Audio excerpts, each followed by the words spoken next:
선거구 획정이 미뤄지면서 현역 의원들과 공정치 못한 경쟁으로 정치 신인들은 울상입니다. 택시 이용 승객 감소와 저유가까지 합세하면서 택시업계의 위기감이 고조되고 있습니다. 경남 도립미술관이 개관 이래 처음으로 대규모 소장전을 개최합니다. 경남도가 올해 역대 최대 규모의 사회복지 예산을 편성하면서 다양한 서민 복지 시책을 시행할 방침입니다.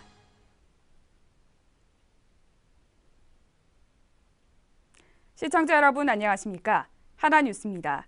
먼저 첫 소식부터 전해드립니다. 제20대 국회의원 선거가 다가오고 있는데 신인 정치인들은 속만 타들어가고 있습니다. 아직 선거구 획정 문제가 계속해 해결되지 않고 있는 상황이다. 제한적인 선거운동으로 얼굴을 알릴 길이 없는데요. 한 사람이라도 더 만나야 하는 정치 신인들은 울상일 수밖에 없습니다. 전주현 기자가 보도합니다. 제20대 국회의원 선거가 90여일 남았습니다. 하지만 선거구 획정이 미뤄지면서 한때 예비 후보자의 선거운동까지 중단되는 초유의 사태를 맞았습니다. 이에 중앙선거관리위원회는 임시 방편으로 종전 선거구를 적용해 예비 후보자 제도를 운영키로 하면서 정치 신인들은 일단 한숨을 돌리게 됐습니다. 하지만 말 그대로 임시 방편뿐. 선거구 획정까지는 예비 후보들의 혼란은 계속될 것으로 보입니다. 예비 후보들은 늦어지는 선거구 획정보다 공정하지 못한 현역 의원들과의 경쟁을 꼽았습니다. 창원시 마산합보구에 출마를 선언한 허영 예비 후보와 정규원 예비 후보. 두 후보는 입을 모아 정치 신인의 억울함을 호소했습니다. 많이 불리하죠. 저는 개인적으로 볼 때는 이건 현역 의원들의 행포라고 생각하고 있습니다. 일단 두 가지가 제일 큰 문제죠. 일단 현역 의원들은 의정보고를 할 수 있습니다. 의정보고회를 할 수 있습니다. 그 다음에 두 번째는 당헌 명부를 확보하고 있습니다. 처음부터 룰이 굉장히 불리하죠. 신인한테. 이 두 가지가 빨리 해결이 돼야 됩니다. 두 번째는 또 다른 하나는 선거 획정이 되지 않았습니다. 이건 싹 다 불법이죠, 지금. 미봉책입니다. 일시적으로 예비 등록을 한다든지 제기한 이런 거는 우리가 볼 때는 미봉책이죠. 근원적인 해결책이 될 수 없습니다. 빨리 선거 획정이 돼야 됩니다. 창원 같은 경우도 벌써 한석이 줄는다고 지금 소문이 나가 있습니다. 그러면 저 같은 경우 예비 등록을 운 좋게 했습니다. 근데 난감합니다, 사실은. 이런 부분들이 빨리 해소가 돼야 정당한 게임이 된다고 저는 생각하고 있습니다. 선거구 미획정으로 대한민국 전역에 선거구 부존재라는 사상 초유의 상황이 발생하고 11일간 예비 후보들 공보물 발송 금지, 사무원 등록 중단, 후원의 결성 중단, 대량 문자 발송 금지 등 선거운동이 중단되는 어이없는 사태에 직면했습니다. 주시하시다시피 현역 의원들은 11일부터 의정보고회 개최 일정에 발맞춰가지고 11, 12, 13, 3일간에 걸쳐 관내 전 지역을 돌며 의정보고회를 개최하는 등 심각한 현역 기득권을 향유하고 있는 것입니다.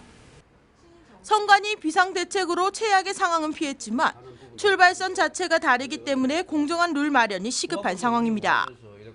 이러한 고민은 마산 회원구에 출마를 선언한 윤한홍 예비후보도 마찬가지입니다. 인력 동원에서 홍보 수단까지 현역 국회의원에게 너무 유리하게 돌아가고 있다는 입장을 밝혔습니다. 지금 저희 정치 신인들이 선거운동을 할 수 있는 방법이 개인 명함을 제가 제 손으로 직접 일일이 찾아다니면서 드리든지, 안 그러면 SNS에서 제 자신을 홍보한다든지 저희 생각을 나타낸다든지 그 외에는 할 수 있는 방법이 아무것도 없습니다. 현역 의원의 경우에는 의정보고서라는 명목으로 명함 비슷하게 만들기도 하고 또 잡지처럼 만들기도 하고 해가지고 전 가정에 우편으로도 보내고 또 아르바이트를 고용해서 집집마다 다 넣고 있습니다. 또 시의원, 도의원을 동원해가지고 다 지금 뿌리고 있지 않습니까? 근데 저희 신인들은 할 수 있는 것이 없습니다. 명함도 본인과 가족 외에는 직접 뿌리지 못하게 돼 있고 또 직접 만나야 되고. 제한적인 선거운동 속에 적극적인 SNS 활용으로 상황 타개에 나섰지만 현역 의원의 의정보고회를 따라갈 수 없다는 것이 신인 정치인들의 한결된 목소리입니다. 차별은 공천 방식이 정해진 상황에도 계속되고 있습니다. 새누리당의 경우 공천 방식은 국민 70%, 당원 30%의 비율로 정해지면서 국민들의 의견도 중요하지만 당원들의 마음도 무시할 수만 없는 상황입니다. 이러한 상황 속에 새누리당은 현역 의원들에게 새누리당 당원 명단을 제공한 반면 신인 정치인들에게는 공개조차 되지 않아 한숨뿐입니다. 또한 여성 정치인과 신인 정치인에게 득표율의 20%와 10%의 각각 가산점을 준다고 하지만 이 또한 별 도움은 되지 않는 것도 현실입니다. 제 밥그릇 챙기기에 급급해 늦춰지는 선거구 획정으로 신인 정치인들과 현역 의원들의 공정한 경쟁이 이뤄지지 못하고 있어 신인 정치인들의 속만 다 들어가고 있습니다. 하나뉴스 전주연입니다. 끝을 알 수 없는 경기 불황으로 택시를 이용하는 승객이 감소하면서 택시업계가 울상입니다. 여기다 저유가로 자가 차량 운행까지 크게 늘면서 위기감이 고조되는 가운데 탈출구 마련이 시급해 보입니다. 표영민 기자의 보도입니다. 창원시 소재 한 택시 정류장. 빈 택시들이 줄지어 정차 중입니다. 불황을 가장 먼저 느낀다는 택시 운전기사들은 요즘 손님 한 명 태우는데 오랜 시간이 걸린다고 말합니다. 이 손님 오는 어떤 이런 장소에서 기다리면 1시간 넘게 기다릴 때도 있고 그래요.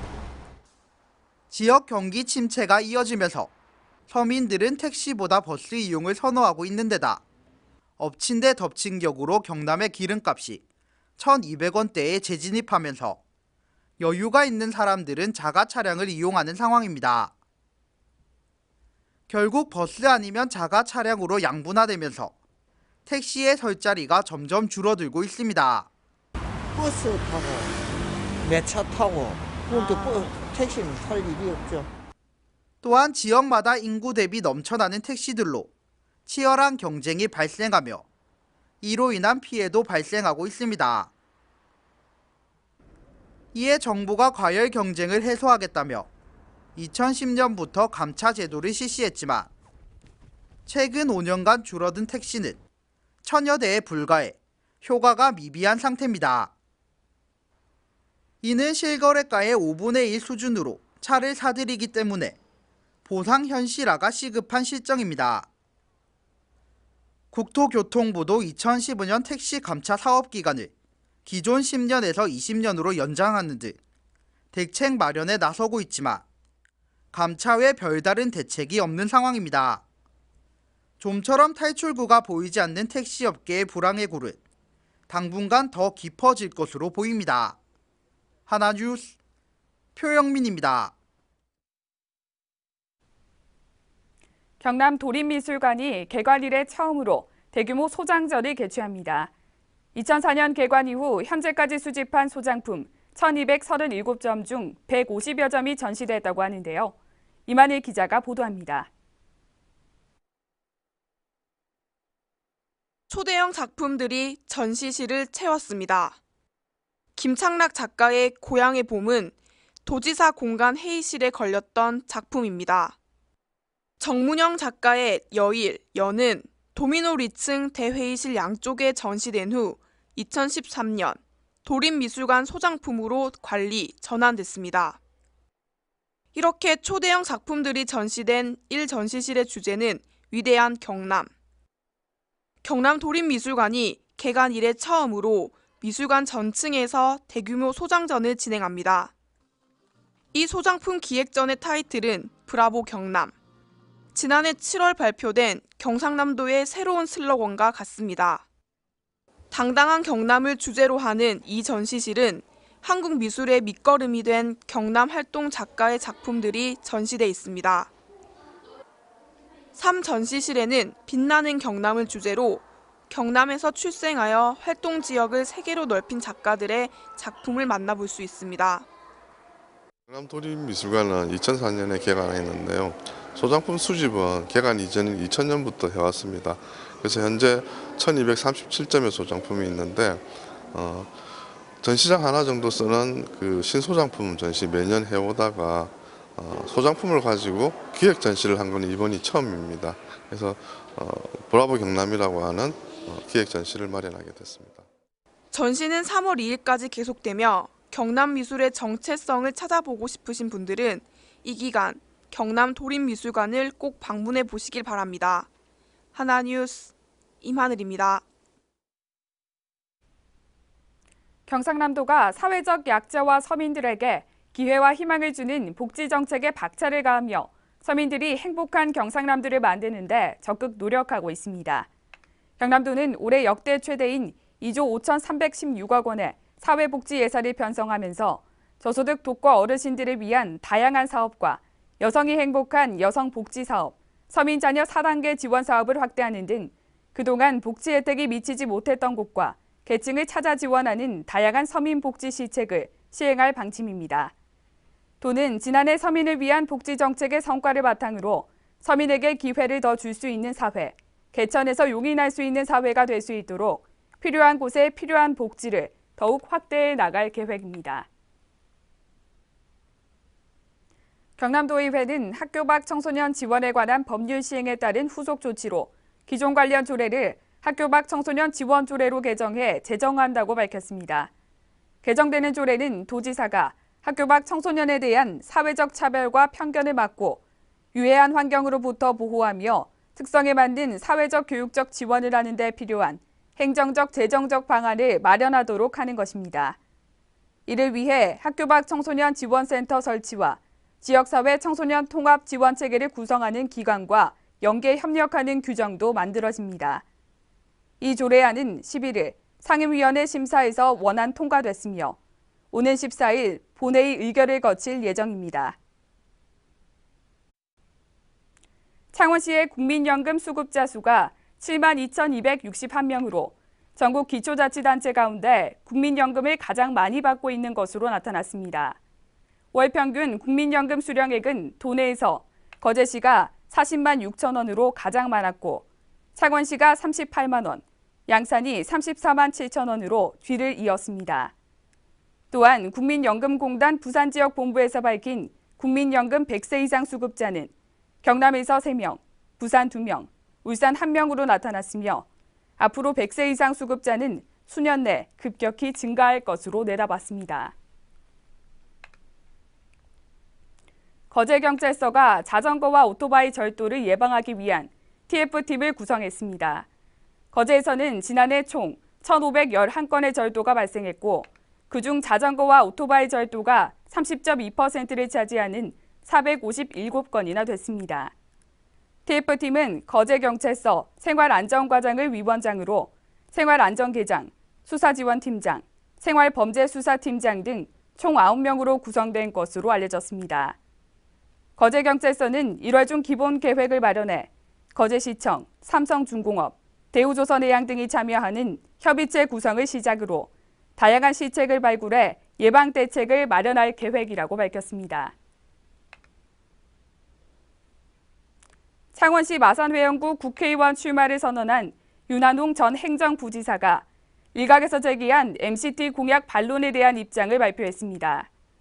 윤 예비후보는 MCT 프로젝트가 마산 자유무역지역을 없애는 것이 아니라 창원의 중심지에 도시계획의 새로운 판을 짜고 도시발전의 새 지도를 그리는 일이라고 밝혔습니다.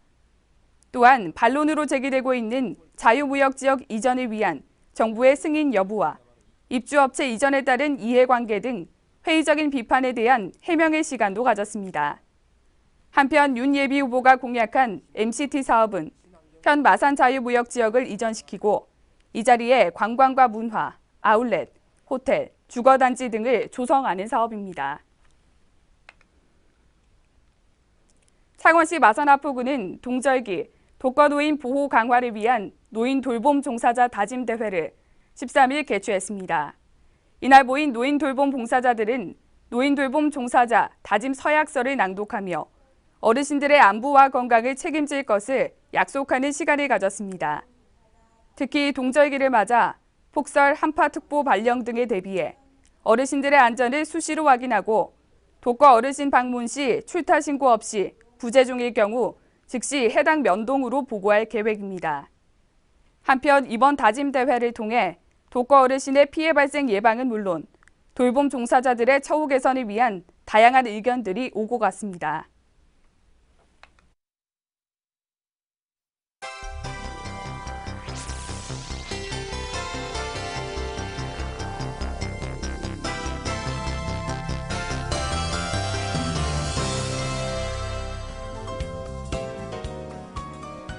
운전기사 폭행과 폭언 무리를 빚은 김만식 몽고식품 전 명예회장에 대한 처벌이 불가피할 것으로 보입니다. 고용노동부 창원지청은 몽고식품 특별근로감독을 실시했으며 이번에 적발된 사항은 김현승 몽고식품 사장이 책임을 지게 되며 김 전 회장도 사용자 폭행 혐의로 처벌이 불가피할 것으로 보입니다. 경남지방경찰청 사이버수사대는 인터넷에 상품권 쇼핑몰을 개설하고 상품권을 할인 판매한다는 글을 올린 뒤에 돈만 받아 가로챈 혐의로 31살 박모 씨를 구속했습니다.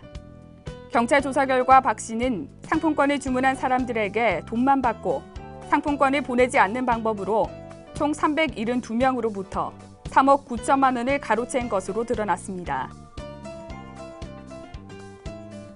경남도는 치사율이 100%로 소나무의 치명적인 소나무 재선충병 방제를 위하여 상반기 방제 기간인 3월 말까지 감염 고사목 전량 방제를 위한 집중 방제 체제에 돌입합니다. 재선충과 매개충의 상태를 감안한 다양한 방식의 방제 기술로 실효성 있는 방제 대책을 추진해 나갈 방침입니다. 겨울철 전지 훈련 시즌을 맞아 경남 거제에 전국 스포츠팀이 잇따라 유치되면서 지역 경제에 활력을 불어넣고 있습니다. 겨울철 온화한 기후와 스포츠파크, 야구장 등 스포츠 인프라를 갖추면서 인기를 얻고 있으며 시는 전지 훈련팀이 불편함이 없도록 지역체육회와 협조해 지원에 나설 방침입니다. 고성박물관의 데이터베이스 구축 사업이 완료돼 이용객들이 한층 더 쉽게 유물 관련 정보를 접할 수 있게 됩니다. 이번 소장유물 데이터베이스 구축은 문화관광체육부 지원 사업이며 고성박물관은 동해동 유적, 송악동 고분군 등 고성 지역의 주요 유적에서 출토된 유물을 소가야 성립과 발전 순으로 전시하고 있습니다. 1월 1일 해맞이 운행 때 고장을 일으켰던 통영 케이블카가 설 명절을 앞두고 정기 정비를 위해 오는 25일부터 12일간 휴장에 들어갑니다.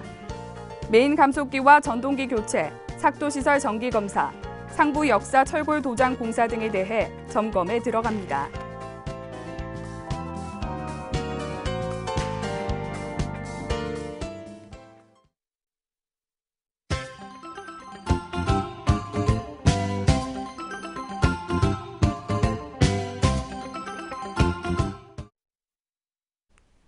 경남교육청은 13일 고위공직자가 솔선수범하는 나부터 청렴 실천 다짐 대회를 가졌습니다.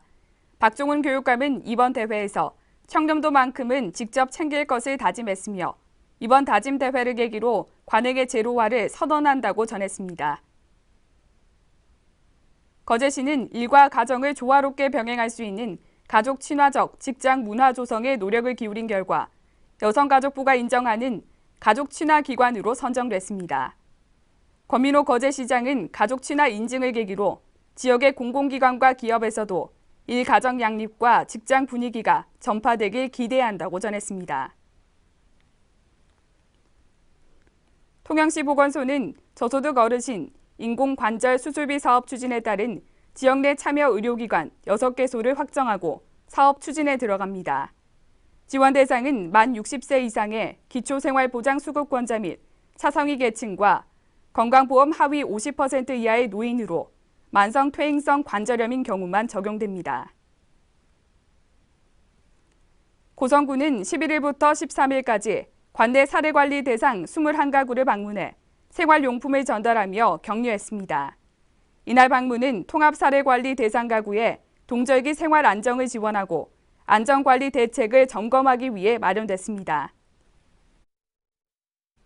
이상으로 뉴스를 모두 마칩니다.